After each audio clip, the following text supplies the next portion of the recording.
We're going to move on to colour grading and matching. So I'm going to make a new sequence, File, New Sequence. And I'm going to give it a name, just put one colour, and go to OK. I'm going to come back up to my footage folder here and pick the green guitar footage again and change the sequence settings to match the clip. Unlink the audio again because I don't really want that. And stretch out the toggles so that I have more vision about what I'm doing. I'm going to move from the effects workspace into the colour workspace.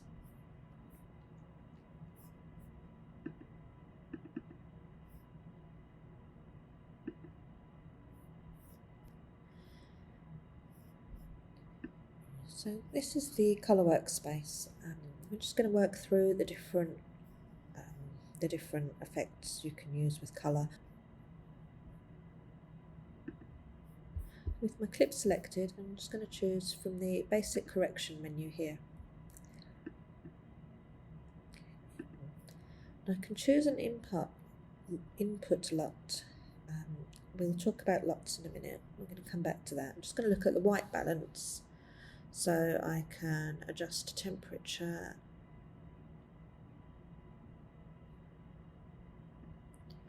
and tint in the same way as you would with Photoshop. I can change the exposure, contrast, highlights and shadows all individually, and I can select a colour to adjust the white balance.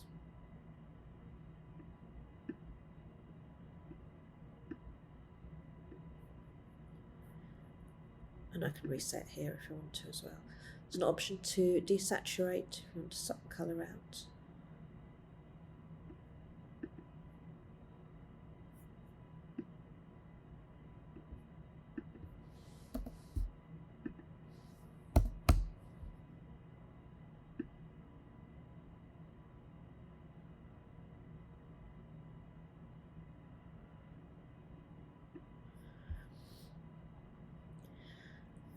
So if I don't want to adjust things manually in that way, I can come back and add creative colour. And some options in there for intensity, to fade the film, sharpen, make more vibrant, saturate, and to change the tint of the highlights and shadows. So that's kind of a visual way of finding the colours, recolouring that you want. So you can just drag those across.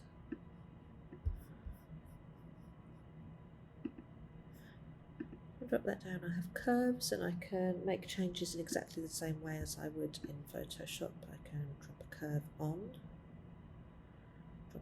drop an anchor point on and adjust the curve for the different colours, red, green and blue. Hue and sat curves, everything very similar, exactly the same as you would use in Photoshop.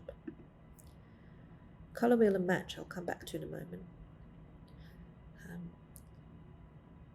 HSL secondary works in exactly the same way. Vignette just gives you an edge vignette, so it will fade around the edges for you. You can choose the roundness and feather, and again it's exactly like Photoshop moving. I'm going to come back to colour wheels and match. In fact, I'm just going to delete anything that I might have added there. So in my effect controls panel, I'm just going to delete the Lumetri colour.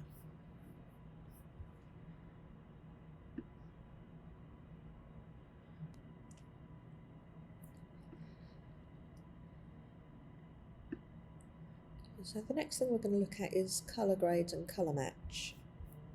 I'm just going to make a new sequence, File, New Sequence. I'm going to call it Colour Match.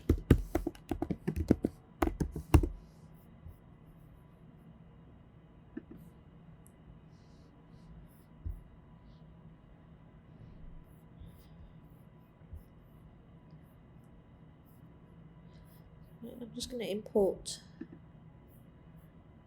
the footage from the folder Colour Match. So Colour MP4 and Colour 2.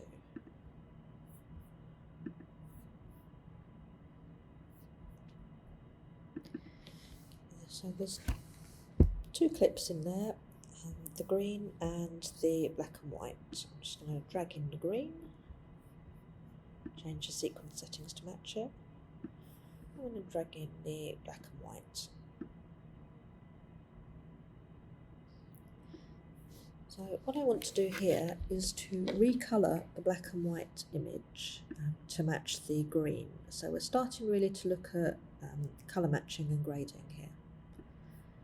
So I'm going to click on Colour Wheels and Match. And I'm going to go to Comparison View, which will bring them up side by side. So here on the left, I've got both clips as they are in the timeline, and I can choose a point from which to colour. That's my reference clip. And here on the right, I've got the clip that's selected with the playhead. So that would be this clip here. So I'm going to choose a point on the timeline for the first clip, and that will be my reference colours for the second. I've got face detection turned on here because it does have a face, but it's not necessary. And I'm just going to go to Apply Match. Okay. So Premiere has done its best there to apply the colour from clip 1 to clip 2. And I can go into that now and just make some changes. So I can drag some highlights in. And up the highlights a little bit. I can knock out some shadows if I think it.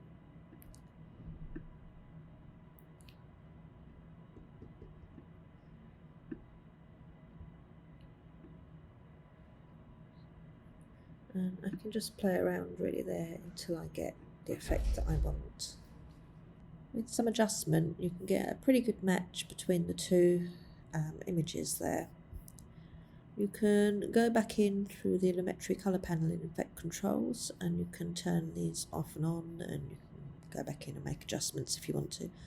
And you can animate them to come on as well. So, I mean, it's the same way as we've animated everything else.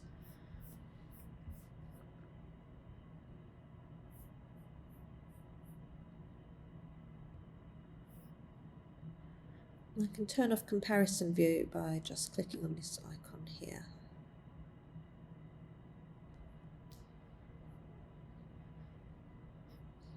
So finally, we're just going to look.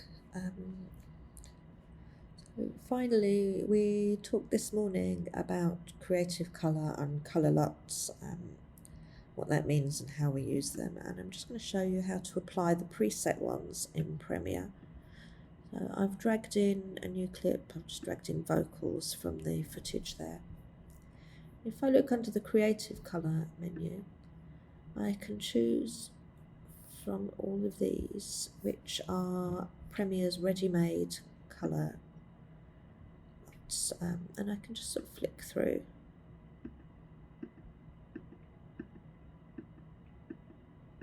This little window here.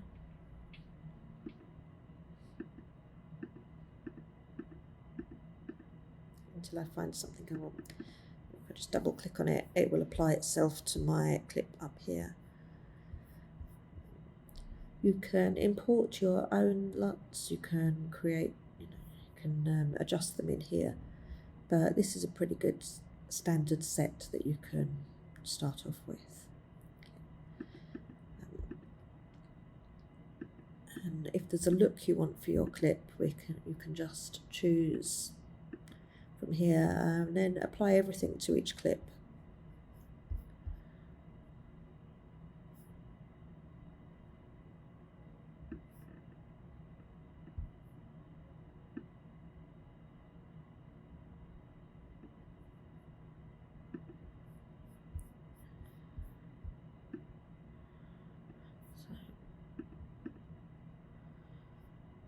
So a simple one to demonstrate would be to put a monochrome black and white filter here, and then to grade the second one in the same way.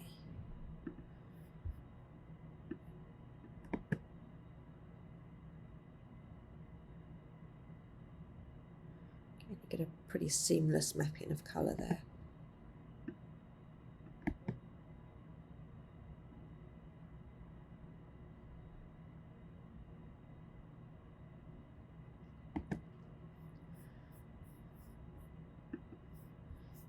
I wanted to see, but we can